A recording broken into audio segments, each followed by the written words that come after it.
vamos retomar o que seria hoje a quinta parte desse comentário do psicanalista Horus Vital Brasil, feito no seu livro Psicanálise 100 anos depois, a respeito desse dito do Lacan, segundo o qual o inconsciente é a política, ao propor e enfatizar a noção de inconsciente político. Para lidar com a questão do inconsciente político, é preciso ressaltar que o sintoma, como uma das formações do inconsciente, uma das formações mais estáveis do inconsciente, ao contrário do xiste, por exemplo, que é rápido, como um relâmpago, o sintoma tem uma certa fixação, uma certa parada na vida psíquica dos sujeitos. É preciso considerar esse sintoma também do ponto de vista político, de um inconsciente político, da associação do inconsciente com a política, da associação do sofrimento psíquico determinado pelo inconsciente, a associação disso com, hoje, o discurso neoliberal. No entendimento de que o discurso neoliberal produz sofrimento psíquico.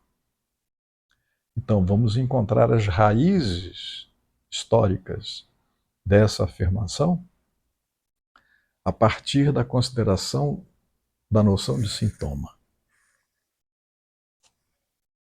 O sintoma é polissêmico, carrega a ambiguidade própria da linguagem. É esse valor crítico, segundo Vital Brasil, essa ambiguidade da linguagem, é esse valor crítico que pode aproximar a concepção de subversão em Marx, associada ao criticismo e à teoria do valor, e a concepção de subversão do sujeito, associado à metonímia do desejo e à alienação significante proposta por Lacan. Vital Brasil dá um passo adiante ao nos falar do fetichismo. Lembremos que a palavra fetiche vem de feitiço, tem sua origem na língua portuguesa, na nossa língua materna, e isso nos fala muito de perto dessas primeiras alienações do sujeito em confronto com o outro. Nos fala dos enfeitiçamentos, tanto do indivíduo, como nos aponta a clínica psicanalítica, tanto quanto da coletividade, como nos aponta a economia política, uma ciência fundada por Marx. Vital Brasil associa a teoria marxista do fetichismo da mercadoria à interpretação do fetichismo em Freud. A alienação capitalista dos meios de produção inverte a relação causal indivíduo-classe social, segundo a qual a classe ganha autonomia com relação aos indivíduos e passa a ser causa das ações individuais.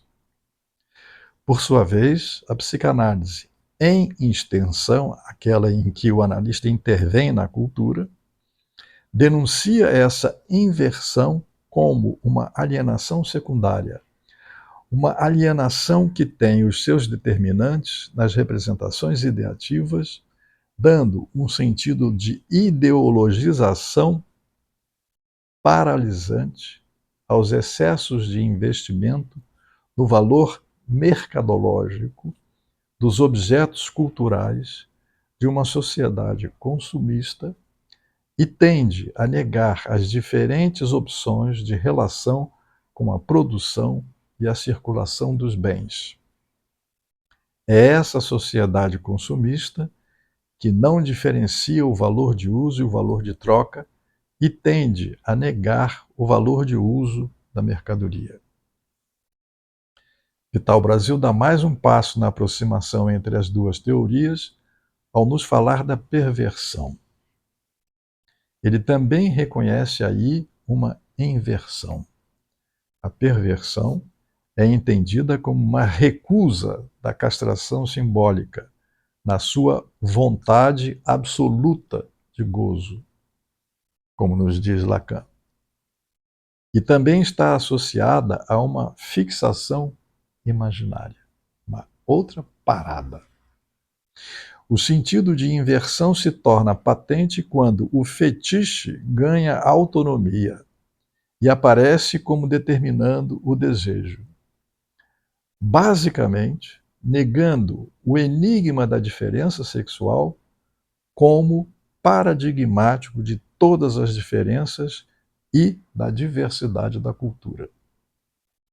A inversão do fetichismo resulta no objeto ser personificado e a pessoa ser objetificada ou reificada.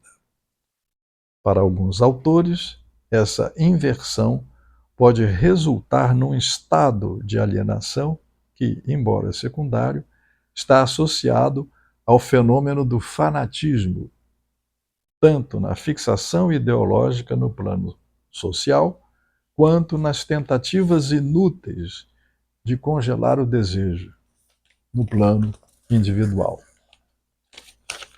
É assim que a noção de um inconsciente político, proposta por Vital Brasil, pode nos indicar uma saída dos impasses em que vivemos no plano ético, individual e no plano político, social, articulados numa oposição inclusiva para questionar o imperativo de gozo e ter acesso à criatividade.